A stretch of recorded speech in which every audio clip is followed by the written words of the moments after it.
been several banks that have had to get taken over by the government. We have $500 billion worth of undercapitalized banks that are out there. How much shock can they handle in the American system? I'm concerned about what's happening in the Middle East because if the war expands into hitting Iran, then the Strait of Hormuz, and that's where a whole bunch of our energy flows through in the Middle East, is going to affect the economy. That's the reason why I'm doing a deep dive right now with the guy that is the expert on all the scenarios of what's coming economically in the time of economic and political shaking in the United States. I love working with Phillip Patrick, and you're going to be able to keep up with all of the details of how to prepare yourself for the coming shaking by going to lancewallnau.com/Birch. That's where I'm preparing myself and telling my friends to get knowledge as a weapon so that you're ready for the battles to come. lancewallnau.com/Birch. And let's go into this powerful update. And everything that can be shaken will be shaken. Do you know, I said this, I'm going to say this again. Don't hold it against me if you hear it more than once. I have been quoting that verse from 2 chapters of a prophet named Haggai. And you and I wrote a book virtually on those 2 chapters, one of the shortest books in the Bible. But in it, this 80-year-old prophet said, everything, every nation and economic system will be shaken when I move. And that prophecy was delivered. Chapter 2, verse 1, on the 7th month, 23rd day of the month. And I looked it up. I said, why would the Bible give details like that? It was the last day of the great Feast of Tabernacles, the great fall feast before the harvest in Israel, prophetically speaking of God's end-time harvest that Jesus talked about. The harvest is the end. The last day of the Feast of Tabernacles, everything will be shaken, he prophesied. And lo and behold, you can imagine how stunned I was when I looked down at my footnotes, and it says October 6th, 2023 corresponds to the last day of the Feast of Tabernacles, which was the day Hamas went into Israel and triggered the domino effect of a global shaking, which I think is going to have economic implications because no one's thinking about it. If Iran is getting involved with this, you got the whole the area there where the oil goes through the Straits of Hormuz. You could have an oil disruption. What would happen with energy disruption, oil price, petroleum, gasoline in the West? There's all kinds of things that are tenuously connected to this fulfillment.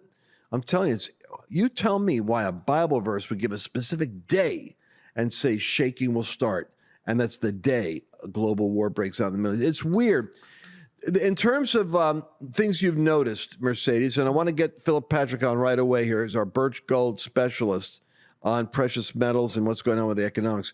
You told me that there are regional banks that are failing, and that flipped me out because I wasn't paying attention to that. Yeah, one of the reasons we wanted to bring Phillip back on the show is that there's so many different headlines, especially in the last maybe week and a half. And it's everything, Lance, from Citizens Bank out in Iowa. It was seized by the FDIC because of just its balance sheet wasn't adding up. That was a 5th bank this year seized by the FDIC. Then you had last week, I don't know if you heard about this, but because of a processing error, over 850,000 payments were delayed. So people's payroll was delayed going into their account because of a processing error, and it was affecting banks like Bank of America and Chase. I mean, Wells Fargo, big banks because of this one processor. And then I don't know if you heard about this disruption with mortgage payments to almost 4.3 million customers of this mortgage company called Mr. Cooper. They were hacked, and people haven't been able to log in and pay their mortgages. They don't know if data's been compromised. So when you see things like this, these are red flags that, hey, the financial system really could go at any minute. And so you need to have hard assets on hand. And so that's why I wanted to bring Phillip back on so we could talk about, how does this play out? Where does he see the financial market going?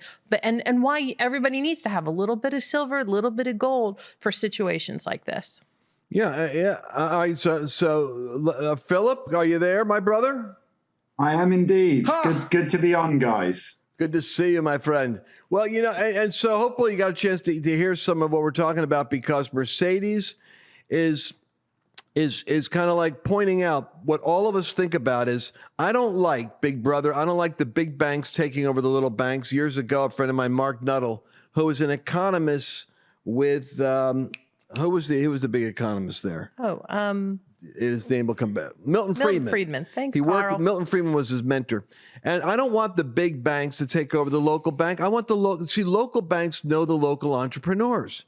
The big bank in New York doesn't know your local business, but your local guy does.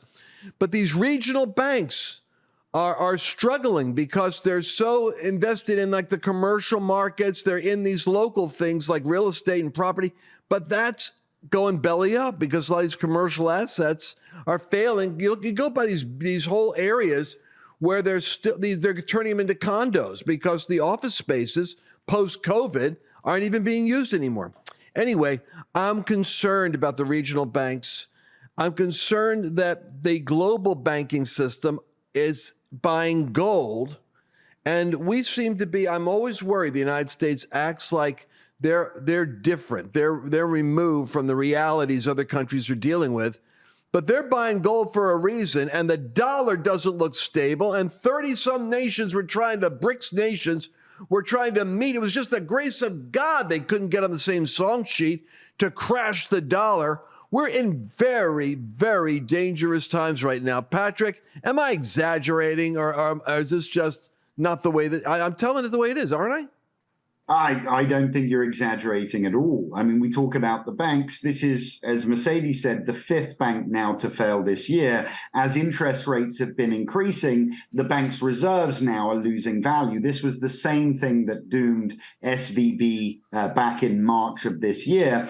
Overall, banks today are $500 billion undercapitalized. That's a worse position now than we were back in March when we saw that string of bank failures. So I don't think we've seen the last failure of 2023. Globally, the world is running from the dollar. And even though the BRICS nations didn't come together about a common currency yet, the one thing they were firm on was de-dollarization. And we're starting to see large transactions now globally being transacted outside of US dollars. These things would have been unheard of just 6, 8, 12 months ago. So the situation is dire, and sadly, it's getting worse. Yeah, so let me say that again for our audience out there, because we're all like having to learn a lot about a lot in a short period of time. The de-dollarizing, going to something other than a dollar, while these BRICS nations, which by the way represent like almost like half the global currency or more in terms of aggregate, trading, they are trying to get away from the dollar. They couldn't agree on what currency will replace it, but they're working on trading among themselves in something other than dollars is the point, which means that our dollars are not being used, folks. The only way you can rack up $35 trillion in debt, like we're going to be when Trump hopefully comes in 2024, is if you've got a global, partnership where people are working with your dollar. If that dollar is not going to be part of the global currency, can you imagine what can happen to the American economy? So how's gold holding up right now, Phillip? Gold is what one buys when they're worried about currency. And it's no coincidence that as the world has been dumping dollars, and by the way, for some context on that, the amount of dollars held by foreign any other year in history, which as a statement is mind-blowing, right? Central governments have been buying gold as long as there have been central governments. Last year, biggest year in history. This year set to beat last year if it just continues at the same pace. And the reason is something that you tapped on earlier. Right now, the US dollar is the global reserve currency. We don't yet have a natural suitor to dethrone the dollar, right? Look, as much as the dollar has problems, so does the Chinese yuan or the Russian ruble. However, here's the issue. Right now, the US dollar accounts for about 85% of global trade. If we now have half of the world, as you mentioned, more than half of the world's GDP no longer using dollars for trade, it's very difficult for the dollar to ever recover from that. And the reason I say it is very simple. Currency is like anything else. Its value is driven by supply and demand. When you are the global standard, that is huge demand for your currency. Any adjustment in that implies a multi-trillion-dollar sell-off, which no currency has ever recovered from. 1946, pound sterling loses global reserve currency status to the US. 98% of its value or buying power disappeared today. That is the effect of losing a grip on global reserve. My gosh, that's a sobering realization, Mercedes. So people can do something. By the way, when we talk about Birch gold, you also specialize in other precious metals, but we hardly ever talk about them. Talk to me about what's going on in the precious metals market. Look, we deal with Birch. When we talk about precious metals, there's gold, there's silver, platinum, and palladium. For me, in climates like this, gold and silver are really the focus. Silver, very, very interesting. Gold, I consider the true safe haven asset. It's the direct hedge on the dollar. It's the asset that is geared to preserving buying power, right? So for those that are looking to just hold on to buying power, gold's the best way to do that. Silver, very attractive, right? Silver today is very cheap relative to gold. It's a safe haven asset, but also industrial. Right? Industrial demand for silver is growing rapidly. Things like electronics, medical, solar technology, electric cars heavily rely on silver. So demand is growing and supply is shrinking. For me, silver's this very interesting growth play. Gold's a very interesting, more defensive play. But I think in parallel, they work very well. Platinum and palladium are both interesting. The problem with them today, they are true industrial metals. When the economy takes a turn for the worse, they can suffer. So for me, gold and silver are the two interesting ones for this climate. Platinum and palladium maybe for a very long-term view. I want to say something, folks. I'm going to start to ask God for the resources to invest in silver, because I got a feeling silver's going to be good. You know, this is not a reason for people to do what I'm going to do, but the Bible does say the silver is mine and the gold is mine in the same chapter I just quoted a minute ago from Haggai. It's amazing that old prophet, this is a prophecy which is verified in the Bible back from 500 BC. A shaking will happen. It will be associated with an October 6th, sparking a global event. As far as I can see the connection, and then the silver and the gold is mine is in the same 6 verses. So God is saying that everything that can be shaken, including economies, it's kind of like it's a no-brainer. What is it about silver, though? I mean, silver, you're saying, is an industrial, has a demand. But have we exhausted our silver mines out there, or what's the supply of silver look like?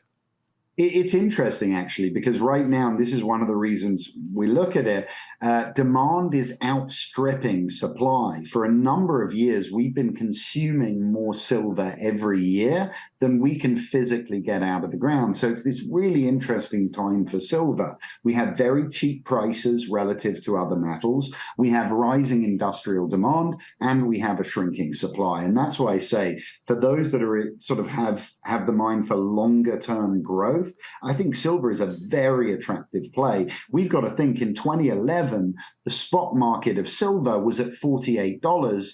Today, anyone coming in is in the mid-20s, where we have an opportunity to look at it, you know, half of where it was over a decade ago. So I think a really good opportunity in both, and they both achieve different things for a portfolio. Yeah, and I can understand also why the people that were talking about silver back in 2010 and 11, when I first started looking at this stuff, don't look good right now, because it went from 40 down to 20. That's not exactly the windfall that they were predicting.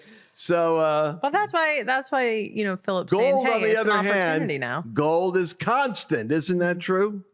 And to jump in on that, it went from 40 to 20, but it also went from 12 to 48 from like 2008 to 2011. So in the context, it was still double where it was a few years ago. Okay. There were some historical quirks as well, but it's a good buy today. Well, and I think the reality is it's like any other investment. So it's going to go up, it's going to go down. But like Phillip's talking about, in relation to the value of dollars, especially gold, holds its value. And that's one of the things I know, Phillip, it's one of my favorite things when you say, you know, it's like a price of a suit in gold is the same as it was. I mean, you should do it because I'm going to ruin it, but I've heard you say it before. And I think it's a great illustration. So I'll throw it to you before I ruin it.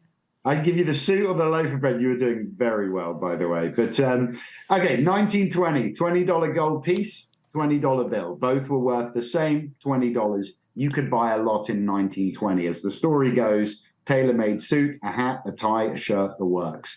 We fast forward to today, year on year on year, inflation is eroding the buying power of that $20 bill. Today, we can barely buy a tie.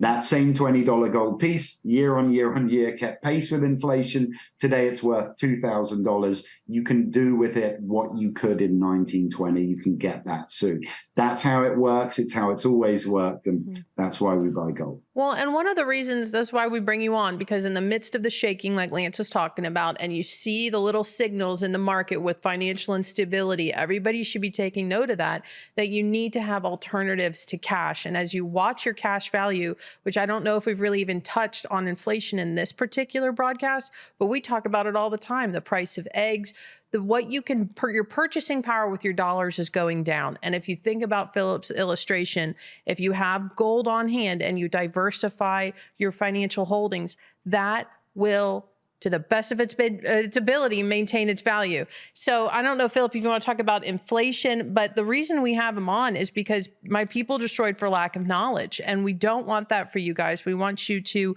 be thinking about options like Birch. Call and talk to them. You know, we always promote Birch on the podcast, lancewallnau.com/Birch.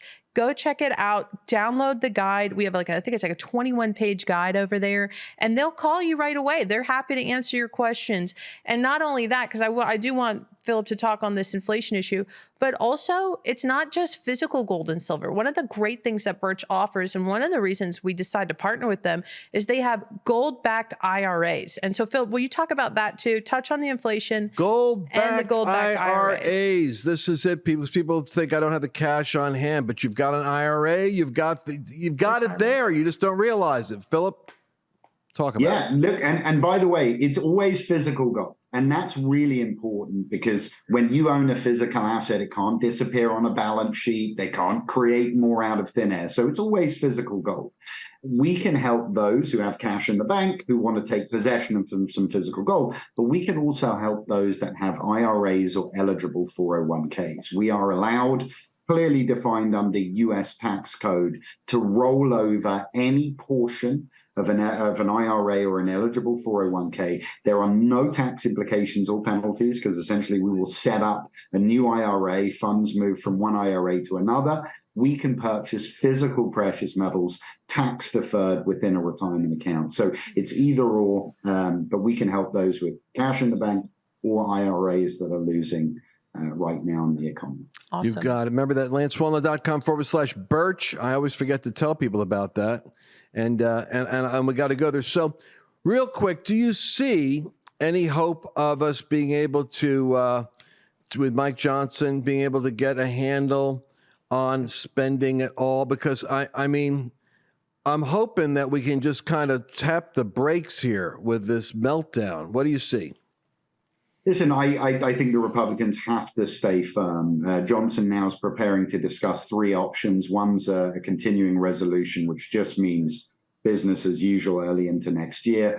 That's the one that's most likely going to be accepted and get support from the Democrats. So it looks like we're on sort of track for another pre-Thanksgiving showdown. But I think the GOP now has to put their foot down. I don't think it's ever been more crucial than it is today to get spending under control. 2 weeks ago, the Treasury Department announced their funding plans. They're planning to write another $1.56 trillion in new IOUs over the next 6 months.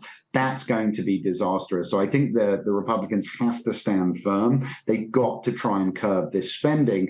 All we're talking about now is slowing the rate of debt accumulation, right? We're not even talking about debt reduction, and that's where the conversation needs to go. So I think it's very important. I think the Republicans will squeeze some concessions, but it's not enough. Like I said, until we're talking about sustainable debt reduction, the problem's not going anywhere. Man, I'm tell you what, folks, this is America doesn't have the courage in Washington or the will in the populace or the information to realize it's about to have a heart attack.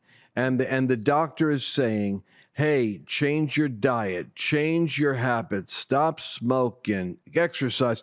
And the patient isn't taking the advice. I'm telling you guys, when this hits, it's too late for you to go, what did Lance say to do? What did he tell us to do? Go now.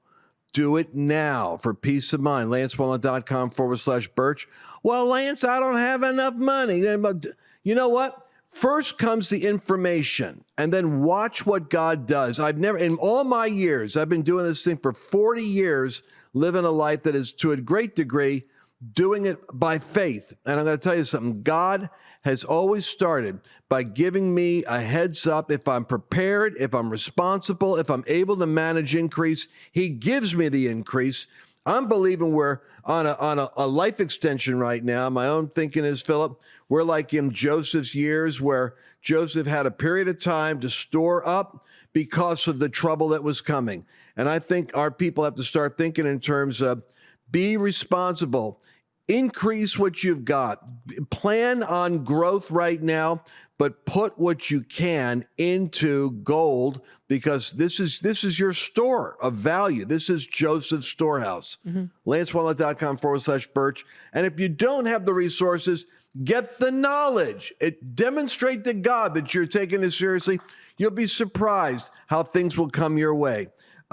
Is there any final thoughts you have here on what just real quick, what do you see happening in real estate? Are you seeing it being a national slump? I know commercial real estate's bad because I've got real estate people I work with and gold and precious metals. So what are your thoughts on what's happening there?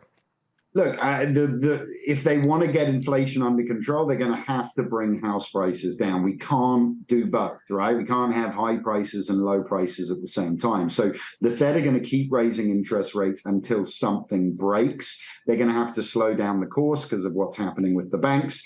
But real estate prices, for me, we've been in a bubble for 13 years, zero interest rates, house prices going crazy. That's a big part of the inflationary problem. So real estate prices have to come down, and I think they'll continue to do so. The only thing saving the real estate market now is inventory, which is tight. But I think as we see more defaults, inventory starts to increase, we'll see prices come down. And that's all part of getting inflation down. Real estate or shelter is 30% of the inflation metric. They have to bring prices down to get a handle on inflation. So I think it's a matter of time. One thing you said earlier that I think was so important, use this time now to plan, because precious metals are a form of insurance. This is how you insure against a potential problem down the line. We don't want to be scrambling for our insurance in hindsight. Once we're already there, we've missed the boat. The key is to make sure that we're prepared, and you use times of volatility and downturns to plan, to prepare, so that when things turn,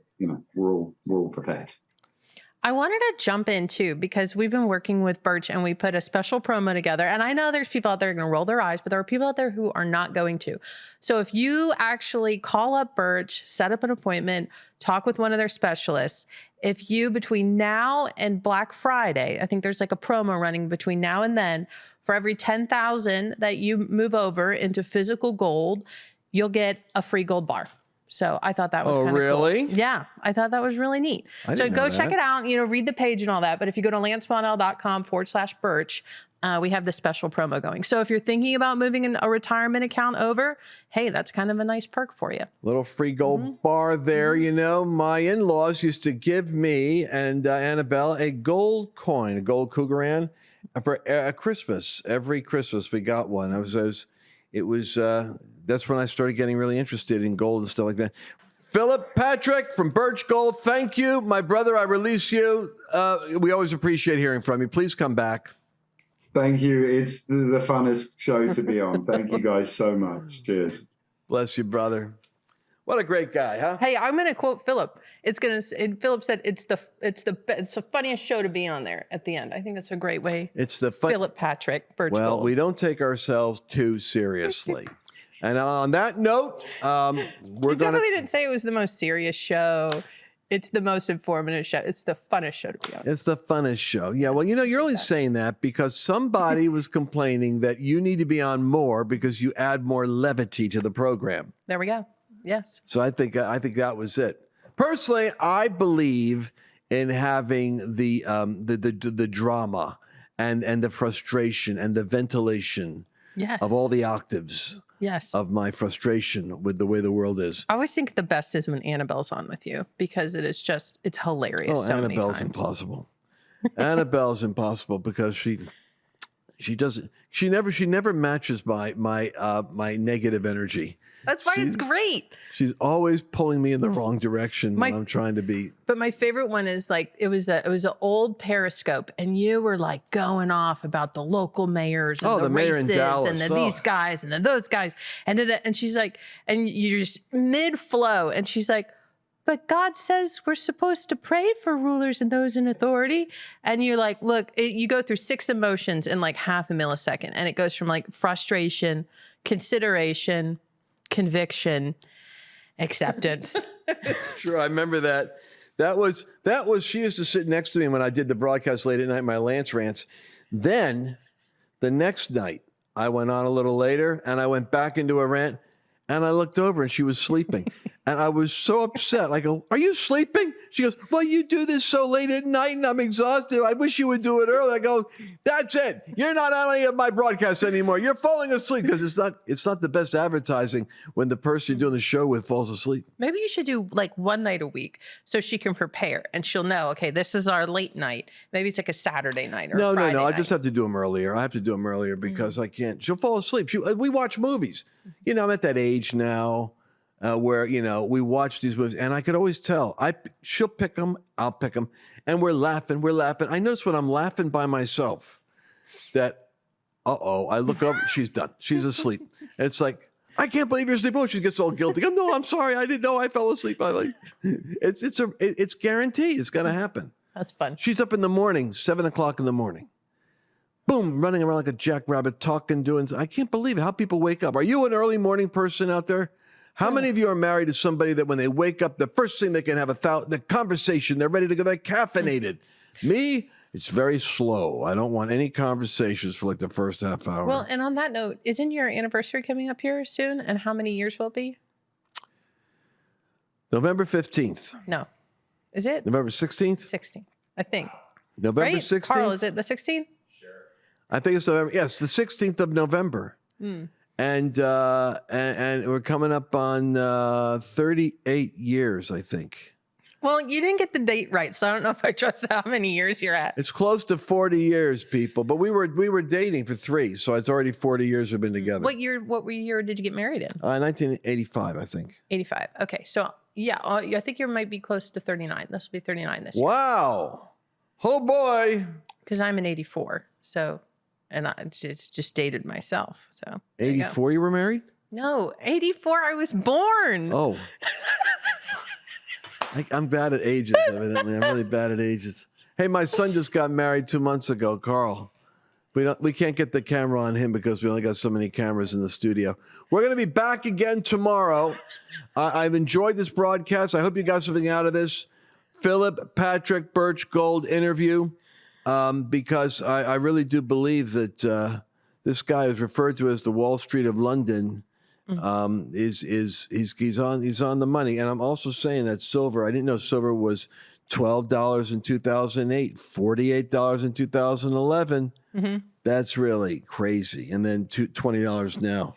Well, yeah, I mean it's a smart investment. Kind of to his point, I'm really pretty big on silver because it's more affordable for somebody like myself. I don't have like buku bucks to go out and buy a bunch what of it makes me think about is all the electric cars. The Elon Musk to the world, all this push for green.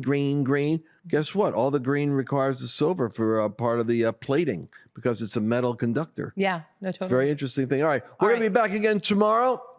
Please write to Lance at freedom@lancewallnau.com. Freedom at LanceWallnau.com. Freedom at LanceWallnau.com.